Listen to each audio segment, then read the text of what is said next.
پاکستان کی بدقسمتی ہے کہ اسحاق ڈار صاحب جو ہیں وہ پاکستان کے اتنے مشکل حالات میں اس کے وزیر خزانہ ہیں۔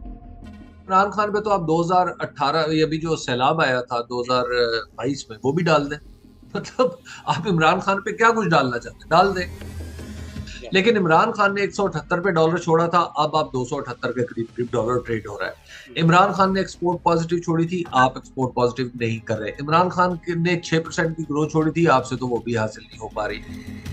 جمال صاحب، ان لوگوں کی وجہ سے پاکستان کی ریاست پہ اعتماد متزلزل ہوتا چلا جا رہا ہے کہ آج کل اسلام آباد میں دستور کا سب سے زیادہ 10واں باب پڑھا جا رہا ہے۔ میں سمجھتا ہوں کہ یہ پاکستان کے ساتھ سب سے بڑی زیادتی ہوگی۔ یہ پولیٹیکلی اتنا بڑا بلنڈر ہوگا کہ اس کے بعد شاید پاکستان کا سنبھلنا، پاکستان تو شاید سنبھل ہی جائے کسی نہ کسی درجے میں، لیکن یہ حکومت نہیں سنبھل سکے گی۔